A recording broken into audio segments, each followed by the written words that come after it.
Bueno, hoy pasamos del italiano al español según quien habla, según quien se sienta en la mesa. Y así que, pero ya sé que no hay problemas de entendimientos de idioma entre el público. Son todos estudiantes, bueno, italianos, pero estudiantes de literatura española o hispanoamericana. Así que les van a entender muy bien. Presento con mucho orgullo a Horacio Pietragalla Corti, secretario de Derechos Humanos de la República Argentina. Horacio Pietragalla Corti es hijo de desaparecidos, nieto restituido número 75. Desde que recuperó su identidad en el año 2003, se incorporó a Abuelas de Plaza de Mayo y comenzó a militar activamente en política. Fue diputado nacional entre dos periodos y secretario de Estado de Derechos Humanos de la provincia de Santa Cruz en 2016 y 2017. A principios de diciembre de 2015 fue nombrado presidente del Archivo Nacional de la Memoria, cargo del que fue separado poco después por el presidente Mauricio Macri. Un orgullo. En 2016 organizó el primer encuentro federal de derechos humanos. Desde ese entonces la actividad se realiza cada año y cuenta con la participación de referentes en la temática a nivel nacional e internacional. En diciembre de 2019 fue designado por el presidente Alberto Fernández como secretario de Derechos Humanos de la Nación, cargo que ocupa en la actualidad. Un privilegio poderte escuchar. Gracias.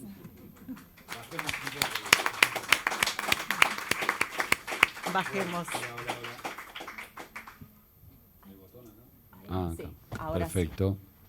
Bueno, hola a todos, buenos días. La verdad que para nosotros también es un orgullo estar acá en un país que queremos tanto y poder hacer y organizar junto a Claudia, a la CONADI, a los compañeros, compañeras que están llevando adelante un trabajo que es de suma importancia, ¿no? Para poder buscar a los hombres y mujeres que fueron apropiados en la época de la dictadura militar, que sabemos que Argentina tuvo mucha migración a partir de sus distintas crisis económicas, y que fueron apareciendo también hermanos, hermanas en distintos países de Europa. Poder trabajar en esta red y colaborar y un trabajo activo que tiene el Estado argentino, más allá del rol que podamos tener hoy y las responsabilidades políticas, Argentina ya tiene una conciencia y una institucionalidad creada a partir de un pedido y una exigencia que llevó adelante nuestras queridas Abuelas de Plaza de Mayo, que fueron las primeras que generaron todo el precedente para que el Estado, a través de la Comisión Nacional por el Derecho a la Identidad, institucionalice la búsqueda de esos bebés que eran apropiados, que fueron apropiados en la dictadura militar, que ya me ven la cabeza de bebés, no tenemos nada, ya estamos grandes, pero que bueno, que lamentablemente sabemos que hay más de 250, casi 300 nietos, nietas, hombres y mujeres, que ya tienen hijos,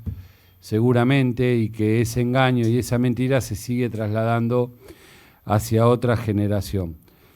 Para nosotros poder también estar lanzando un programa nuevo que empezamos a trabajar apenas asumimos en nuestra gestión de estos 4 años, y que pudimos empezar a darle forma después de una gestión que fue difícil a partir también de algo que vivió toda la humanidad, que fue la pandemia, y que se vio suspendido por mucho tiempo la gestión y el trabajo cotidiano.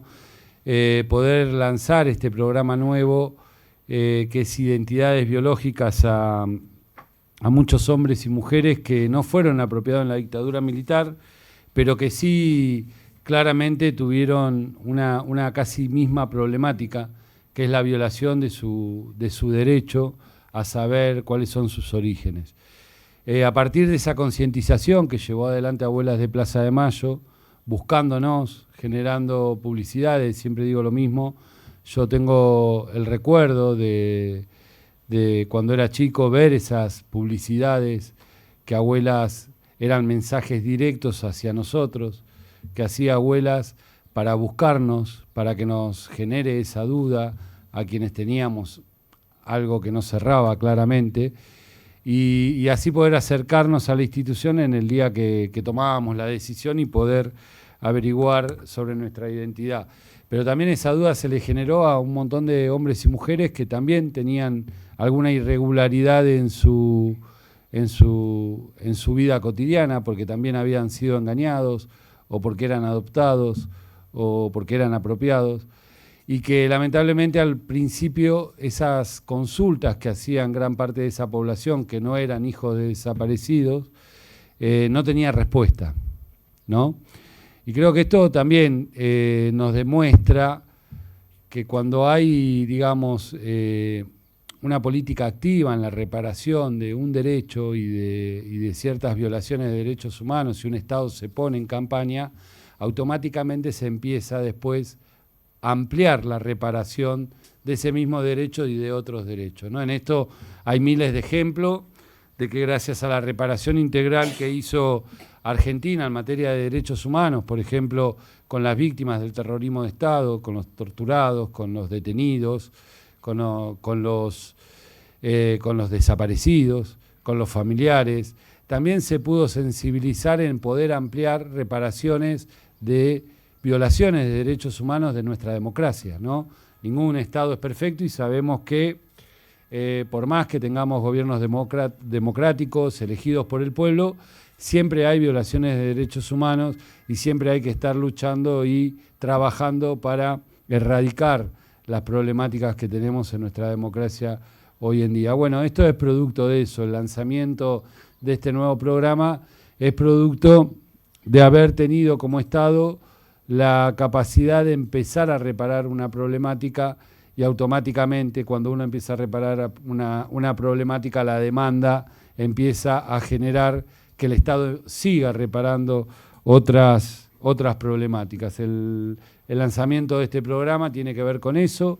El encuentro de la Red Internacional de Derechos Humanos tiene que ver también con empezarle a dar respuesta a un montón de personas, de hombres y mujeres que llegaron a Abuelas de Plaza de Mayo, que llegaron a la CONADI y que no tuvieron respuesta, y muchas que pueden llegar, ¿no? Sabemos que las apropiaciones, esto después se va a desarrollar más en las mesas temáticas, Claudia, que bueno, lo viene trabajando hace un montón, y para que se den una idea, cuando yo me acerqué con otra identidad, con otro nombre, con otro apellido, sin saber mi historia, quien me recibió en la CONADI fue Claudia, ¿no?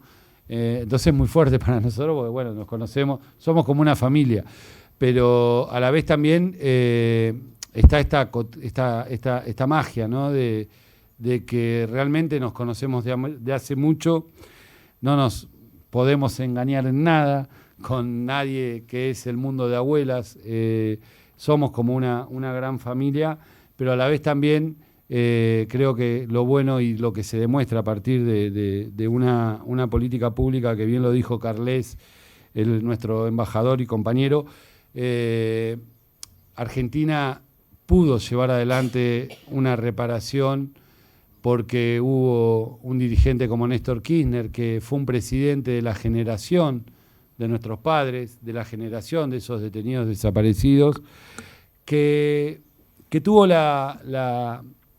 primero el compromiso personal y el objetivo personal, ¿no? Pero también la visión de que abrazar la lucha de las madres, de las abuelas, de los organismos de derechos humanos, en momentos donde la democracia argentina no daba respuesta a las expectativas que había generado después de una dictadura militar, y que gran parte de la juventud no se sentía invitada a participar políticamente, y sin embargo los lugares de refugio para esa juventud inquieta, ¿no? Siempre decimos, lo leí creo que en un paredón de Cuba, la juventud sin rebeldía sería una falla de la naturaleza, es una frase conocida.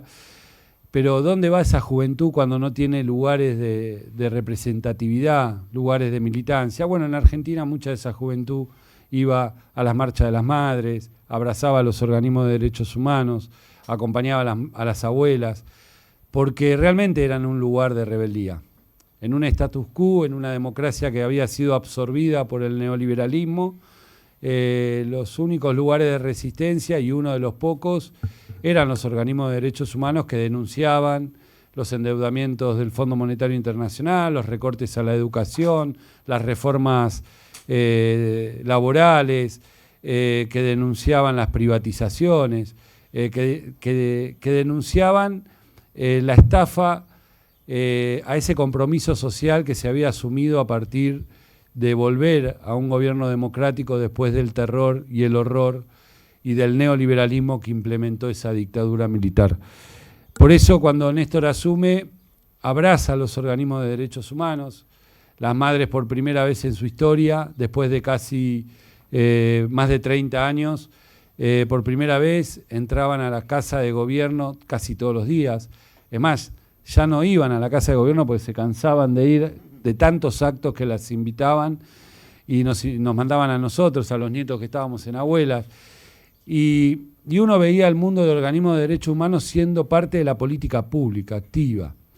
Y esto generó un cambio, claramente generó un cambio y una diferencia, no solo simbólica, cuantitativa, en la cantidad de reparación que se llevó adelante, sino cualitativa en el nivel que empezó a tomar y el cuerpo que empezó a tomar nuestra propia democracia.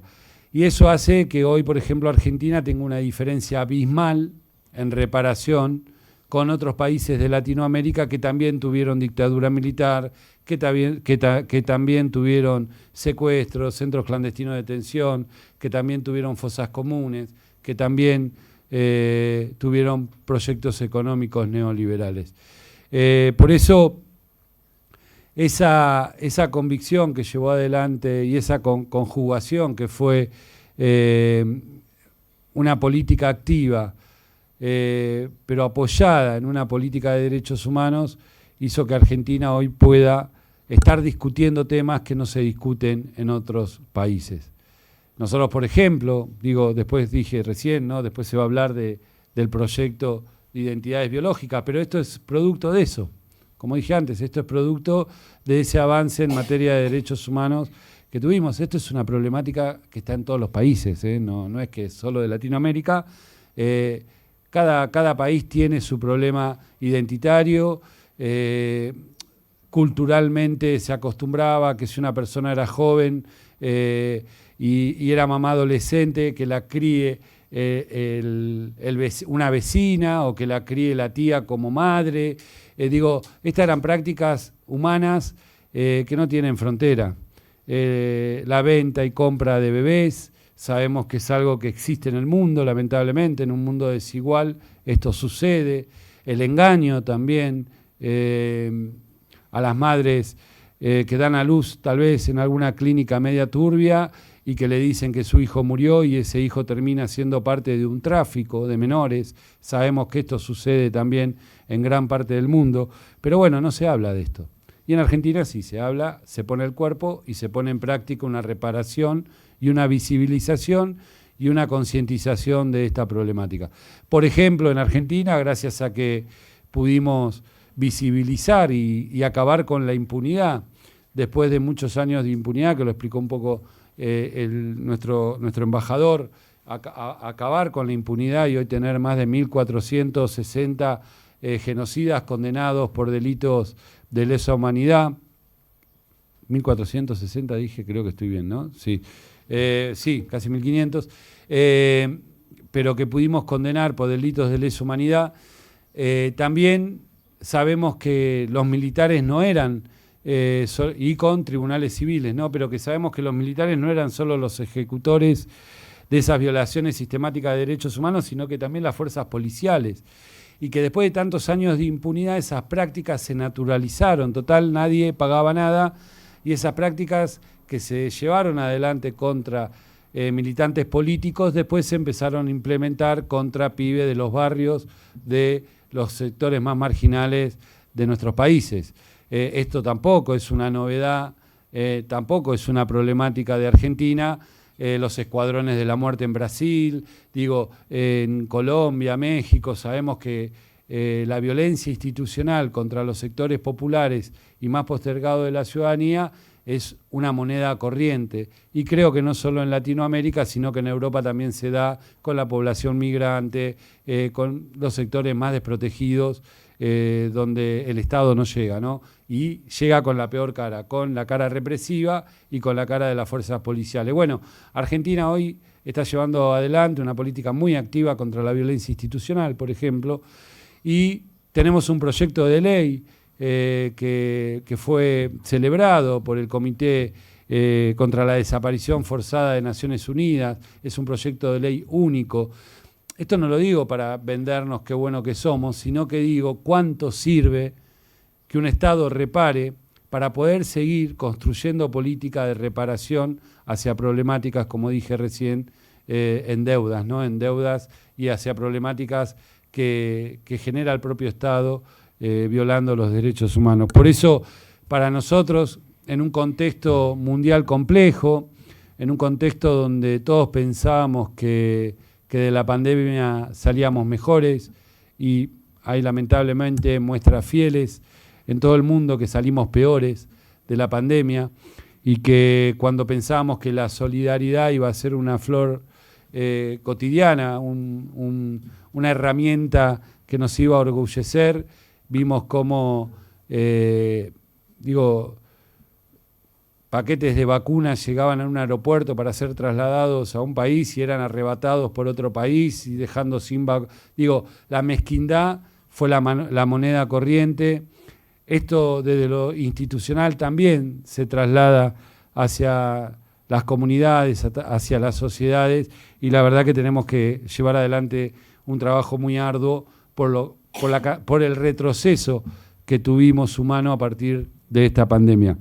En Argentina estamos en un contexto difícil, un poquito lo explicó Carles también, en un contexto donde todo lo que pensábamos que habíamos avanzado, hay un cierto sector que también tiene que ver con las frustraciones de la ciudadanía, y un cierto sector político quiere engancharse de esas frustraciones para poder llevar adelante proyectos disparatados. Por ejemplo, tenemos un candidato que habla de la compra y venta de menores, la compra y venta de órganos, que hay que legalizar la venta y compra de órganos, el tráfico de órganos. Llegamos a escuchar cada aberraciones, pero lo que más nos preocupa no es lo que escuchamos, sino el adepto que va teniendo esos mensajes de odio, esos mensajes negacionistas, que también lo hay, con lo que pasó en la dictadura militar y con los organismos de derechos humanos, con nuestras madres, abuelas, con lo que no están. Esto también tiene que ver con la frustración que tiene parte de la sociedad y que está cansada de escuchar a veces discursos y como dije antes, salimos peores de la pandemia y quieren respuesta a corto plazo de las frustraciones que tienen como familia, como individuos, y hay una responsabilidad siempre del Estado en esto, ¿no? Y le tocó en esto a gobiernos de derecha y a gobiernos de izquierda. Quien administró los gobiernos en la época de la pandemia no salieron muy bien parados de ese contexto. Por eso creo que el juntarnos, el debatir, lo que pasa también, como lo dijo recién nuestra compañera Susana, perdón, yo me olvido los nombres de todo el mundo igual, te digo, y le cambio el nombre a todo el mundo, es como que me vengo, ¿no? Como si alguna vez me hubiera pasado a mí. Pero siempre le cambio el nombre a todo el mundo. Bueno, un desastre en ese sentido, perdón. Sí. Pero bueno, la verdad que los encuentros, el debate, hoy lo hablaba con un compañero que también es un argentino que se vino post-dictadura, que es Claudio, que está acá, que estuvimos temprano, que tuve la suerte de conocerlo apenas recuperé mi identidad, a él y a Graciela, que eran muy amigos de mi papá y mi mamá, y que Graciela hasta me cambió los pañales, ¿no? En esa clandestinidad de mi mamá, y que me ayudaron a reconstruir la historia de ellos. Pero hoy temprano lo hablamos, qué importante que es cuando uno puede salir a hablar de cosas que pasan también en un lugar tan lejano en Italia como las cosas que pasan en Argentina, porque sabemos que lamentablemente la información es selectiva, nos informan lo que quieren informarnos, casi siempre las noticias son malas, nos frustran, y la verdad que no hay conocimiento de lo que pasa de un lado y del otro. Y acá sí también, ¿no? Algo que también nos llama la atención, porque tenemos quien conoce Italia y quien viene a Italia y quien conoce Argentina y recorre Argentina, hay una familiaridad tan grande en lo cultural entre Italia y Argentina, pero hay una distancia tan grande también en lo cotidiano, en lo que un país sabe del otro, en los vínculos, ¿no? Que creo que también es algo para reflexionar solamente, pero hay un montón de compañeros y compañeras detenidos desaparecidos que tenían ciudadanía italiana, claramente. Muchos migrantes italianos, mis abuelos, mis bisabuelos, eran italianos que salieron de la Segunda Guerra Mundial y se fueron post Segunda Guerra Mundial y se fueron a buscar un país, una vida mejor, Argentina, y así atravesado hasta nuestro lunfarno, nuestra forma de hablar, está atravesado por el idioma italiano. Es tan fuerte la comida, que siempre nos cargamos porque cuando venimos acá encontramos como la perfección de lo que allá comemos en abundancia, ¿no? Claro, porque hoy lo hablábamos con Carles, claro, una pizza en Argentina pesa 5 kilos. Una pizza en Italia es finita, ¿no? Y bueno, cuando llegó el migrante a Italia se encontró con mozzarella, con tomate, ponele más harina, ponele más tomate, acá había escasez, claramente eso se ve cotidianamente. Pero bueno, nos llena, ¿por qué digo esto? Porque la verdad que estamos en un lugar donde nos sentimos parte, nos sentimos familiarizados con este país, cada vez que venimos, a mí me encanta, obvio, y me siento realmente con muchos amigos, muchas amigas que conocí en esta hermosa patria, familiarizados muy fuertemente. Creo que, bueno, a la reflexión era cuánto nos falta intercambiar para conocer más de cada una de nuestras problemáticas y de poder fortalecer más esos vínculos, ¿no? Así que, bueno, solamente esto, después se va a desarrollar más el trabajo. Quiero decirles que, sinceramente, y con esto para mí termino, pero sinceramente estábamos preocupados por lo que vive el continente latinoamericano. Creo que también ya pasó un poco el charco, los compañeros de Podemos de España y algunos sectores de España también están viviendo una feroz embestida de los sectores poderosos, del poder real, nos gusta decir a nosotros. Bueno, tenemos una conductora que es Cristina Fernández, lo dijo Carles recién, recibió un atentado, que si hubiera salido ese disparo, no sé si lo vieron, pero si hubiera salido ese disparo, la verdad que hoy Argentina viviría un conflicto social muy grande, y eso fue alimentado por el odio. Pero también por los sectores que ayer aplaudían esta dictadura militar, que ayer se organizaban, ¿no?, en lo que fue el Plan Cóndor, algo que fue orquestado y que fue administrado por Estados Unidos a través de las Escuelas de las Américas, y organizaron todos los golpes de Estado en Latinoamérica para instalar un modelo económico. Siempre estamos hablando, y el fin de todo y de todos los males siempre tiene que ver con los modelos económicos. Y hoy Argentina y el continente americano vive una intervención muy fuerte, también orquestado por países, por embajadas extranjeras, como dije antes, y que tiene que ver con la intervención de los poderes judiciales en la vida cotidiana y en la vida saludable de una democracia. La intervención de los poderes judiciales en lo que tiene que ver con la autonomía que tiene que tener un poder legislativo y un poder ejecutivo para llevar adelante sus políticas y cumplir lo que lleva adelante el deseo de las mayorías, ¿no?, que es lo que fortalece nuestra democracia, que es cumplir lo que promete en campaña, y que para eso un ciudadano y una ciudadana elige un proyecto político. Hoy eso se frustra porque hay intervenciones del Poder Judicial, esto lo llamamos lawfare, que es guerra jurídica, y la verdad que todos saben qué pasó con Lula, que estuvo preso, y algo pasa, ¿no? Estuvo preso hace 2 años y de golpe hoy es presidente de Brasil de vuelta.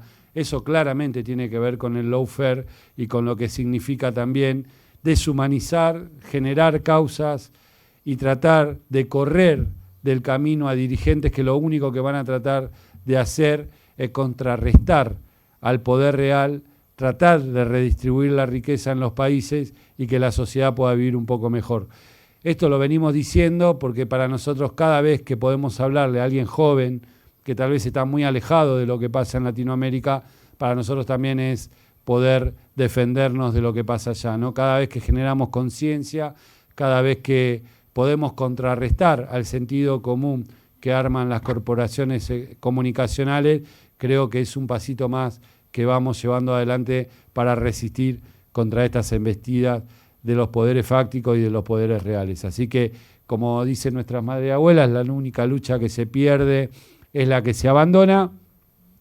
Y bueno, hubo mucha gente que dejó el patrimonio más grande que tiene el ser humano, que es la propia vida, en la lucha, para que hoy podamos estar acá, para que muchos podamos también estar mejor y luchar también para que todavía los hermanos y hermanas que no pudieron acceder a derechos sigan soñando y viendo la posibilidad de acceder a esos derechos. Así que gracias a todos y todas por estar acá presentes.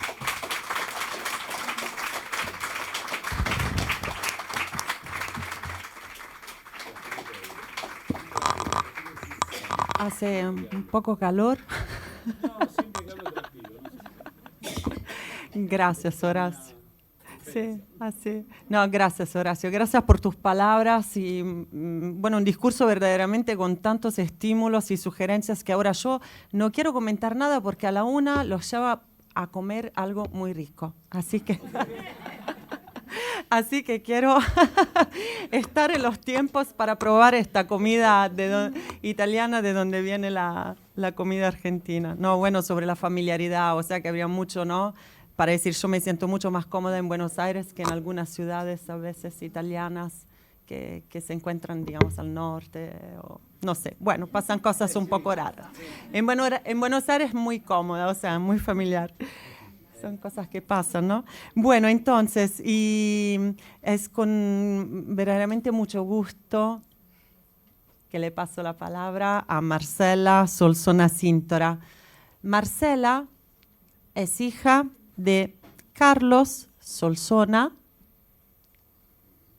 y Norma Cintora, secuestrada durante la dictadura y desaparecida. Marcela nació en cautiverio y fue entregada a una familia que la escribió como hija propia y la crió ocultándole la verdad sobre sus orígenes. En 2019 recuperó su verdadera identidad y es la nieta 129. Muy bienvenida, Marcela, muy bienvenida.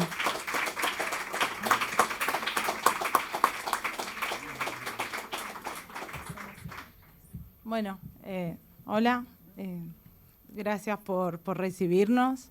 Siempre digo que la verdad que para nosotros es muy importante que se interesen en todos estos temas, ¿no? Que bueno, como decía Horacio antes, o sea, tal vez empiezan por, esto empezó por la desaparición de personas, robo de bebés, pero ahora está abarcando ámbitos mucho más grandes. Y bueno, la verdad que para mí particularmente poder estar y dar testimonio es una manera de poder devolver y agradecer la gran suerte que yo he tenido de que en su momento haya habido mujeres tan valientes que lucharon y salieron a buscar a sus hijos y a sus nietos, y que si no fuera por ellas realmente nosotros no estaríamos acá, y eso es así de fácil y es indiscutible desde ningún punto. Bueno, mi historia es, sí, lo que contaste. Sí, yo a los 20 años me enteré que era adoptada. Tal vez no fue que mis padres de crianza me ocultaron, o sea, ellos tampoco sabían, pero bueno, tampoco dieron el paso de querer averiguar más. no los juzgo, como hablábamos ayer de otro tema, a veces 40 años después es muy fácil opinar y pensar, pero claro, en otro lugar y en otra postura.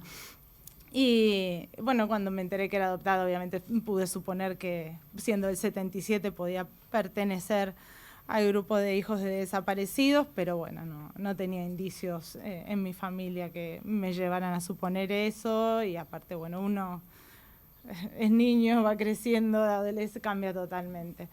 Y bueno, abuelas atrás iba haciendo un trabajo, porque realmente esto uno se va enterando después, sobre todo cuando vivís o te criás un poco alejado, ¿no? O mirando para otro lado. Y de repente te encontrás que en mi caso fue a través de unas denuncias anónimas de alguien cercano que pensó por mi historia que yo podía hacer. Y claro, el trabajo que después hay en abuelas de investigación, de recopilación de datos, de discreción absoluta, ¿no? También hizo que, luego me contactasen y empiece todo el proceso para que yo me pueda acercar a hacerme el análisis, que finalmente tardé mucho, es difícil, pero como siempre digo, la mejor decisión que tomé en mi vida, sin duda, porque eso me permitió tener mi identidad completa, saber mis orígenes, poder trasladárselo a mis hijas, ¿no? Porque nosotros... Claro, es eso que antes decían también, ¿no? Que las mentiras se corten, que realmente se puedan crecer con una verdad, porque es, como bien dicen, ya no somos bebés, no somos niños, somos padres, somos responsables de los niños que estamos criando y de darles a ellos que también es su derecho de criarse con su verdadera identidad, que es la que nosotros les estamos trasladando. La verdadera historia de... Marcela, ¿te puedo hacer una pregunta a vos y a Horacio también, si quiere contestar? ¿Ustedes qué les contestarían a jóvenes italianos o argentinos? Porque es una pregunta que sale bastante a menudo durante las clases. ¿A quién les preguntaría, pero no era mejor no saber? Claro, la respuesta la sabemos. La respuesta jamás. No, jamás. Y, no sé, Horacio, ¿qué motivación les darías a estos chicos? Yo siempre le proporciono una parte de un libro. Perdón, chicos. A los chicos que preguntan. Sí, pero no No, era mejor no saber para no sufrir. Claro, siempre ponía el ejemplo de una relación humana, ¿no? Primero, más allá de la historia trágica que hay atrás, ¿no? Que siempre digo, lo negativo pasó ya hace 47 años, digamos, ¿no? Que fue el momento que nos separaron de nuestra familia biológica. Ese fue el momento más negativo de esta historia. Después, obvio que el ocultamiento es la continuidad de esa historia negativa, y después cuando uno recupera su identidad puede vivir un momento fuerte. Es como cuando a alguien se le muere un ser querido, tenés que hacer el duelo de un montón de gente que capaz que te enterás que está muerta, la tenés que conocer, sí, la llorás, pero eso pasa. Y después te reforzás, te reparás, digamos, a partir de conocer tu verdadera historia, ¿no? Porque lo más triste, y creo que hay algo que yo siempre lo digo, porque ya a veces uno ya es grande, los nietos, nietas, somos todos grandes, y un nieto ya capaz que no quiera saber nada de rehacer una familia, ¿no?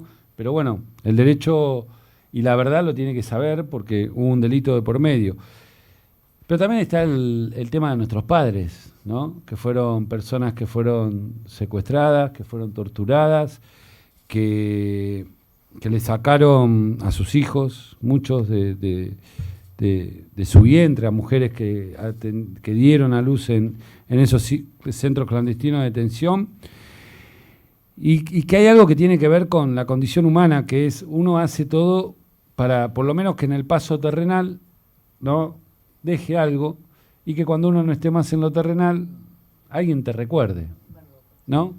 Alguien te recuerde, digo, es la única manera que tenemos los seres humanos de revivir a alguien, el recuerdo. Bueno, los detenidos desaparecidos que sus hijos fueron robados, hoy no tienen la posibilidad de revivir y de que alguien los traiga de la muerte, que es su propio hijo, ¿no? Y ese creo que es el delito más perverso que cometió la dictadura. Entonces, ¿qué quiero decir con esto? Perdón si le hice muy larga. Que más allá de lo que nos pase a nosotros, es el derecho también que tienen nuestros padres, porque fueron, digamos, asesinados de la peor manera y a la vez fueron asesinados en la muerte, ¿no? Digamos, cada vez que un hijo recupera su identidad, más allá de la decisión que tome, está trayendo a esos compañeros a la vida de vuelta, y eso creo que es el mejor homenaje y es lo que tenemos que seguir luchando para que eso suceda. Gracias, Horacio. Sí, es una manera para revivir, hacerlos revivir, reviviendo la memoria, ¿no? Y en ese acto, en esta función teatral que mencionaba antes, La Sal de Recuerdo, que llevamos a escena en el Teatro Palladium hace un par de días con el proyecto de Herencias, y aprovecho la ocasión para agradecer al profesor Simone Trecca y al equipo de Herencias, Carlotta Paratore y Francesca Lonetti, están todas aquí. Llevamos a escena la obra de Una hija de represor, La Sal de Recuerdo, y terminó con la lista de todos los desaparecidos de los cuales fue responsable el padre en la ciudad de Rosario en 1976. Y fue verdaderamente o sea, que dentro del teatro se revivía, ¿no? Y fue muy, muy fuerte, y terminó la función teatral con el audio sacado del video del último 24 de marzo, ahí cuando se dice 30.000 desaparecidos, compañeros desaparecidos presentes ahora y siempre, por 3 veces. Y fue verdaderamente muy fuerte, ¿no? Así que estoy totalmente de acuerdo con vos, a prescindir de las fronteras del país en el que alguien se encuentre. Entonces, volvemos a Marcela. ¿Y qué emoción sentís en este momento? ¿Pensás que estás charlando entre amigos, amigas, compañeros, compañeras y un grupo de estudiantes de más o menos entre 23 y 25 años, que siempre escucharon durante las clases hablar de los hijos de desaparecidos, pero no de manera, digamos así, abstracta, pero ahora te pueden ver y ahí están, te pueden ver y escuchar? Bueno, de la pregunta que habías hecho antes, Sí. de cuando preguntan si vale la pena, si es mejor, la verdad, por más dura que sea, siempre sana y libera, y es así. Y uno pasa por un proceso complicado, a veces más, a veces menos, según el contexto que tiene cada uno, pero siempre termina siendo sanador. Es la manera que está lo que... O sea, uno empieza a entender cosas suyas propias que antes no le encontrabas un sentido. Y nos ha pasado a todos los que hemos pasado. Incluso yo, por ejemplo, no sospechaba que era adoptada hasta que lo supe. La mayoría sí, bueno, otros no nos pasó, pero sí todos nos pasa eso de decir, ahora entiendo por qué esto, por qué lo otro. Con situaciones de la vida, formas de pensar, el no vernos los parecidos, ¿no? Sentirse tan diferente a veces a las personas con las que te criaron, pero bueno. Yo lo que siento de poder estar acá es que realmente esto hace como que la fuerza sea mucho mayor, que esto continúe, sobre todo en las generaciones más jóvenes, que son los encargados de seguir. O sea, nosotros, como hablamos otro día, las abuelas quedan poquitas ya, pero hicieron algo tan grande, tan fuerte, que hoy sigue con más fuerza aún. De hecho, bueno, se sigue ramificando por otras áreas que la sociedad fue dándose cuenta que necesitaba. Entonces, lo importante de pronunciarse, de escuchar, de plantar cara, de decir lo que pensamos, de yo siempre pienso que tal vez si yo hubiera escuchado un poco más, hubiera estado más cerca, me hubiera decidido antes hacerme el análisis. También pienso que a veces las cosas en la vida pasan cuando tienen que suceder, uno a veces no está preparado y bueno, es lo que hay. Pero realmente el poder tener este tipo de espacios es fundamental. Fundamental. Bueno, entonces antes de cerrar la mesa, si una de las chicas pueden darle un abrazo de parte de todo el grupo de los estudiantes, sería a ella, no quiero comprometer a nadie. Bueno, antes de cerrar la mesa, gracias Marcela, seguimos charlando y yo invitaría a Hilaria o a Isabel y bueno, Estela lamentablemente no pude viajar, así que le paso la palabra a Claudia con un orgullo total y un agradecimiento total que, bueno, ahora vamos a proyectar el video, pero si querés decir 2 palabras antes de proyectarlo. Gracias. Gracias a vos. Buenos días. Sí, meramente un saludo de mi madre que ansió vehementemente venir. Hasta último momento hizo el intento. Ella ya tiene 92 años, tiene mucha fuerza, pero su salud a veces le juega malas pasadas. Tuvo una pequeña isquemia, se le hizo una resonancia y el médico neurólogo y cardiólogo le aconsejaron no subir un avión por los problemas de la presión. Por eso no pudo venir, pero bueno, ella ama Italia, porque nunca nos vamos a olvidar que cuando en Argentina estaban las leyes de impunidad, nosotros vinimos a Italia a buscar justicia y la conseguimos, porque se juzgó en ausencia a los represores, vinimos muchas veces a declarar, yo siempre la acompañé, siempre nos han recibido, han sido solidarios la sociedad italiana con la lucha de las abuelas, se las ha querido, se las ha cuidado, se las ha mimado. Y yo sé que mi mamá ama este país y quiero transmitirles a ustedes ese cariño y pedirles disculpas por su ausencia, pero ella está presente con su corazón aquí. Gracias, Claudia. A Estela, todos, todas, todes, nosotres, le dirigimos nuestra más alta consideración y gratitud por el ejemplo de lucha que ha demostrado a lo largo de toda su vida al mundo entero y a varias generaciones. Nuestra más alta consideración y gratitud. Gracias.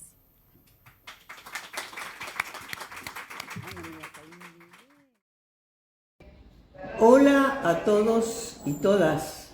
Soy Estela de Carlotto, presidenta de Abuelas de Plaza de Mayo de la República Argentina, y lamento no poder estar acompañándolos personalmente en Italia en el congreso organizado por la Universidad Roma Trepara, reunir a la Red por el Derecho a la Identidad de Abuelas y CONADI en el exterior. Voy a repasar algunos puntos que me pidieron para el encuentro, pero antes quiero agradecer a las autoridades académicas, en particular al rector Massimiliano Fiorucci y al director del Departamento de Lenguas Extranjeras, Giorgio Di Marcis. También a los organizadores del Congreso, Susana Nani y todos los participantes de esto. Horacio Pietragala, secretario de Derechos Humanos de la Argentina, a Claudia Carlotto, directora de la Comisión Nacional por el Derecho a la Identidad, y a los integrantes de los modos de la Red por el Derecho a la Identidad que llegaron a Roma desde varias ciudades de Europa y América. También a los estudiantes y el público que se ha visto convocado por este encuentro. Las abuelas de Plaza de Mayo siempre decimos que el mejor premio es el encuentro de un nieto o nieta. Hace 45 años, ya casi 46, que venimos buscando a los hijos de nuestros hijos e hijas. Después de casi 3 años sin noticias, el año pasado tuvimos la dicha de restituir la identidad de 2 nuevos nietos. A pesar del paso del tiempo, cada restitución vuelve a confirmar el valor de la verdad y la vigencia de esta búsqueda, que continuará hasta que se restituya la identidad del último nieto y también sus hijos. Hoy nuestros nietos y nietas nos acompañan y son ellos la garantía de la restitución de la identidad a las futuras generaciones que seguirá ocurriendo. La identidad es un derecho humano fundamental. Es conocer de dónde venimos, quiénes son nuestros padres, nuestros orígenes, pero también nuestra cultura. Las abuelas, con la búsqueda de nuestros nietos y nietas, hicimos visible la importancia del derecho a la identidad que se terminó incorporando en la Convención Internacional de los Derechos del Niño en el año 1989. Los artículos 7, 8 y 11 velan por este derecho y son conocidos como los artículos argentinos de la Convención. Gracias a nuestro tesón, el derecho a la identidad es reconocido y promovido para todos los niños y niñas del mundo. Nuestro vínculo con Italia es histórico. Las abuelas, desde nuestros inicios, salimos a pedir ayuda al mundo porque en Argentina no nos escuchaban. Fue así como llegamos a las Naciones Unidas, forjamos el derecho a la identidad de la mano de la búsqueda de nuestros nietos y nietas. También hicimos avanzar a la genética con el hallazgo del índice de abuelidad, pero también llegamos a los tribunales internacionales cuando en la Argentina eran tiempos de impunidad. Así logramos constituir querellas en España e Italia. En Roma, por la desaparición de personas de origen italiano, llevamos al banquillo a 7 genocidas, entre ellos Suárez Mason, Astiz y Videla. Los lazos con Italia son infinitos. Yo misma he viajado infinidad de veces a contar nuestra historia. Incluso el gobierno de la República de Italia hizo posible nuestra mudanza a la nueva sede en el año 2004 mediante una donación. El pueblo italiano es un pueblo hermano y es por eso que seguimos vinculados, trabajando codo a codo como en este maravilloso congreso. Nuestros nietos y nietas pueden estar en cualquier rincón del mundo. Son hombres y mujeres que rondan los 45 años. Ellos pueden haber migrado por estudio, trabajo, por razones económicas. Son hombres y mujeres que desconocen que todavía hay familias buscándolos hace 45 años.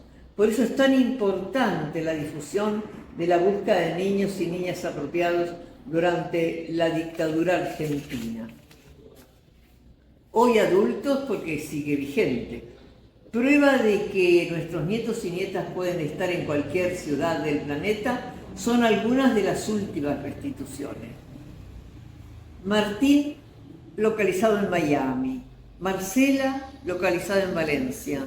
Ana Libertad, localizada en Holanda. Javier, en Sudáfrica. Y seguramente haya muchos más aún que no hemos encontrado. La Red por el Derecho a la Identidad es un instrumento fundamental para poder llevar nuestro mensaje al exterior y mantener viva la búsqueda de nuestros seres queridos, pero también la historia de un genocidio que solo se evitará su repetición con el ejercicio de la memoria. Es fundamental que las nuevas generaciones conozcan lo que ha ocurrido en Argentina y sus vinculaciones con otros genocidios de la historia de la humanidad para conocer lo que no se debe repetir. Formar a las nuevas generaciones en la diversidad y el respeto a los otros es fundamental para la vigencia de los derechos humanos. El conocimiento y el respeto son la clave para evitar la estigmatización y la discriminación que divide y construye enemigos entre los pueblos. Hay que apostar al trabajo colectivo, en comunidad y construir espacios de esperanza para las futuras generaciones.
Así que, bueno, Claudia, como viste, este es nuestro, bueno, pequeño agradecimiento, pero la verdad que muchísimas gracias. Fue tan generosa también al hacer este vídeo, ¿no? Sí. Y de verdad está, de alguna manera, Sí, claro que sí. aquí con nosotros, aquí. Así que le enviamos nuestros saludos más cálidos y afectuosos. Y gracias, muchísimas gracias. Bueno, antes de cerrar e ir a comer, te miro a vos, claro, porque quiero hacerlo y no debo, sino que quiero agradecer a todo el comité científico organizador, porque yo, como ven, no estoy sola, o sea, no podría hacerlo sola todo esto. Y así que agradezco a Francesca Casafina y Camila Cattarulla, que lamentablemente no puede estar con nosotros hoy, pero manda saludos a todas y a todos. Giorgio De Marchis, el director. Y Luigia De Crescenzo, en este momento en Portugal, pero tenemos sus chicos aquí, que está trabajando en la Universidad de Portugal. Angela Di Matteo, Isabel Lombana Mariño, Ilaria Piccolo, que no solo montaron todo, son las columnas portantes de la organización del coso, mi brazo derecho, izquierdo, mi mente, todo, o sea, lo hicieron todo. Y también a Simone Trecca y a Jorge Iturburu por... Vamos por Jorge. Alma mater. ¡Ay, llegó! Jorge Iturburu por digamos, la organización, el nodo italiano romano de la red. Y bueno, yo quisiera dejar un poco así la palabra, tenemos como, digamos, 10 minutos, algo así, 10 minutos, 15 minutos, para un saludo, uno solo, digamos, que sea representativo de los estudiantes, las estudiantes, a nuestros invitados, y también si algún colega quiere decir 2 palabras. Y saludo también a nuestra amiga argentina Analia Rey, que aquí nos acompaña con nosotros, y vi también al profesor Claudio Tognonato, que bueno, mencionamos hoy varias veces, así que los saludo muy calurosamente. Y bueno, ¿quién quiere romper el hielo y venir a saludar? Flaminia. Que lloró todo el tiempo.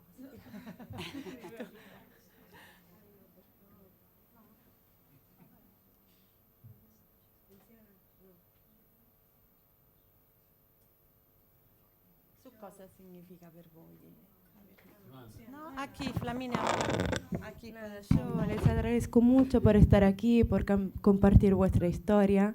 Yo fui a Buenos Aires para hacer las investigaciones para la tesis de mi maestría y por lo tanto es un tema muy, muy presente en mí.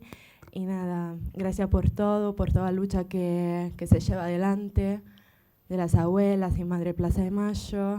Y nada, es un honor en serio, un honor. Llora mi vida.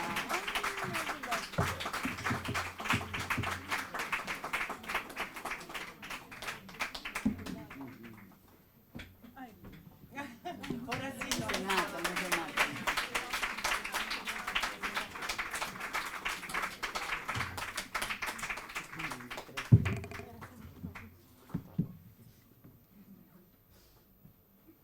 ¿Puedo decir una cosa? Claro, por supuesto.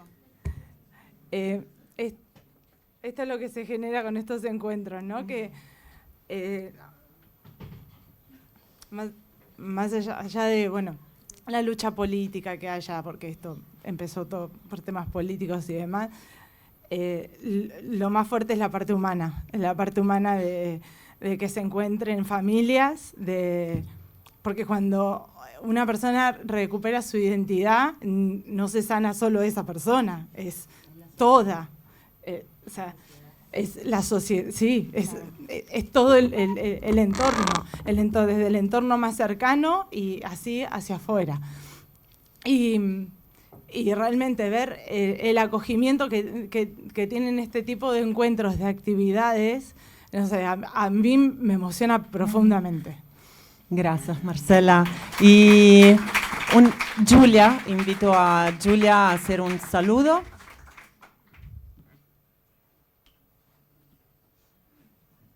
Giulia. Buenos días. Marcela, Horacio, Claudia.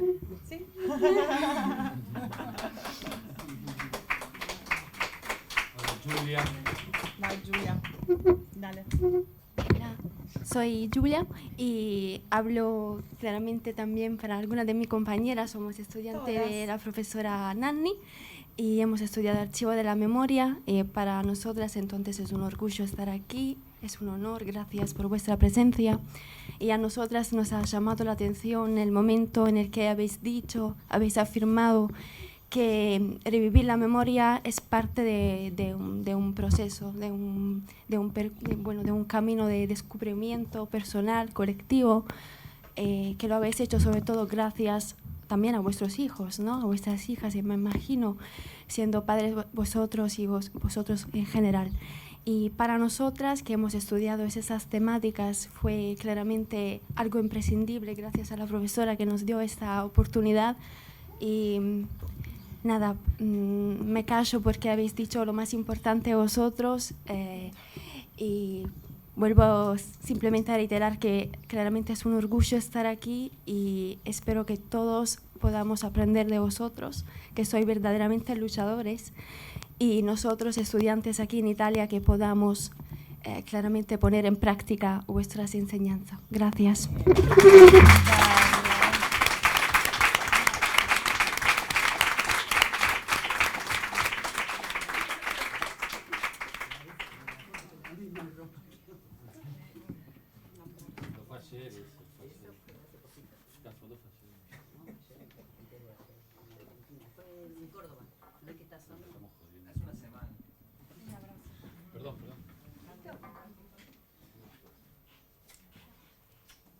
Gracias, Giulia. Y bueno, se habrán dado cuenta de que no es solo, ¿no?, y un panel académico, ¿no?, sino que están en juego muchas emociones y es muy fuerte, ¿no? Y bueno, yo quisiera invitar al colega y amigo Simone Trecca, el director del proyecto Herencias, el proyecto teatral, que quería agradecerles y decirles dos palabras. Así que le dejo el micro. Gracias, Simone.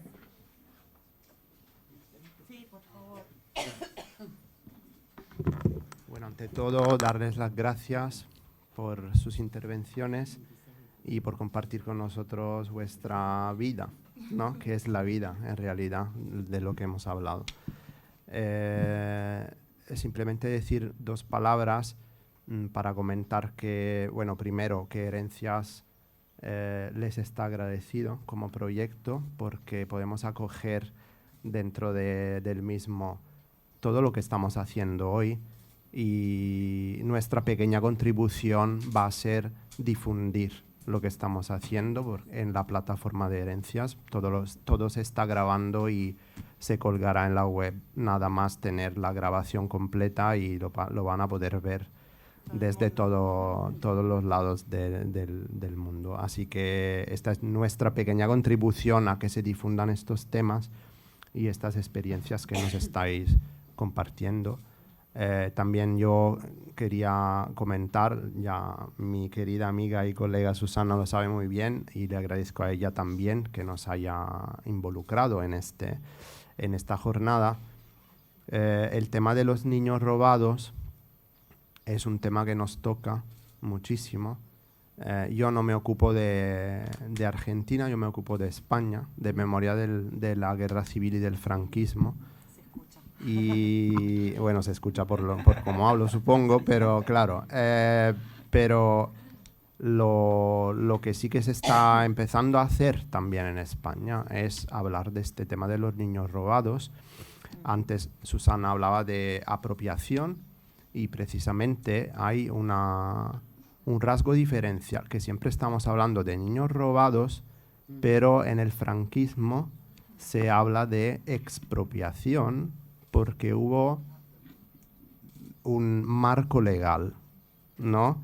Y es una diferencia a nivel legislativo que no le quita nada del horror que es el robar niños a las presas, ¿no? Políticas, generalmente. Y bueno, los mecanismos son muy parecidos en España también, y hay un montón de documentales que se están realizando, y mucho se hace desde también la creación literaria y sobre todo teatral. Así que ahora lanzo ya la propuesta para el año que viene, porque bueno, el ciclo de Herencias que hemos acabado ya se ha acabado, pero ya tenemos que preparar el nuevo, y creo que uno de los temas que podemos tratar de manera transversal entre Argentina y otros países latinoamericanos sería el de los niños robados. Podría ser explorarlo a través de la creación literaria y teatral.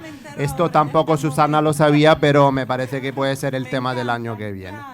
¿Vale? Y Simone, solo aprovecho para decirte que hay un compañero argentino, hijo de desaparecidos, que vive en España, y hace parte de la red por la identidad. No, ella también vive. Y ella también vive en España. Y Lila también. Y ella también, Bueno. claro. Y van a hablar en la primera mesa de la tarde. Vale, muy bien. Así Pues que, hablaremos. Vale, muy por bien. esto. Muchas gracias de nuevo. Gracias a vos, qué bueno. Gracias, Simone.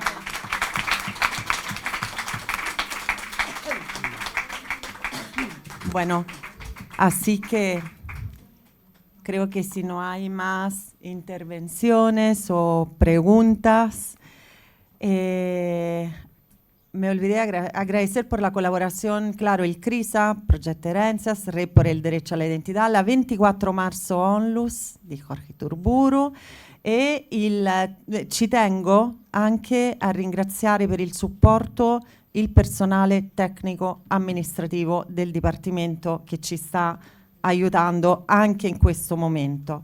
Grazie a tutti i tecnici del Dipartimento. Per i patrocini il Ministero di Giustizia e Diritti Umani della Repubblica Argentina, l'Ambasciata Argentina in Italia, l'Associazione de Abuelas de Plaza de Mayo e Conadi. Muchísimas gracias. Podemos ir a comer y por supuesto, Horacio, claro. Una cosa sola que me quedó picando cuando recién hablamos del tema humano, ¿no? Hay algo que siempre me llamó la atención y que para nosotros fue muy ejemplificador, porque mucha gente piensa, uy, qué trágico lo que le pasó, ¿no?, a los nietos. Y son ellas, ¿no? Recién lo pensaba y digo, quiero decir esto porque siempre lo he dicho y hoy no lo dije. Y que cuando nosotros recuperamos nuestra identidad nos encontramos con madres y abuelas que le habían arrebatado todo lo que habían creado. Le habían arrebatado a sus hijos, muchas le arrebataron a sus nietos y se murieron sin conocer a sus nietos, pero sin embargo, ellas siempre estaban felices, tenían vitalidad, nos abrazaban, nos acompañaron. Y cuando uno se ponía un poquito triste, las tenía que mirar a ellas y decía, si ellas pudieron, ¿cómo nosotros no vamos a salir adelante, ¿no? Y creo que ese también es un lugar donde hay que mirar a las madres y a las abuelas. Porque a veces nosotros, por esto o por frustraciones mínimas, nos ponemos mal, y sin embargo estas mujeres nos demuestran que se puede salir de lo peor y transformarlo en amor y en lucha, ¿no? Y eso quería decir porque creo que a nosotros nos ayudó siempre solamente mirarlas y conocer su historia y saber en qué se transformaron. Nada más que eso. Gracias.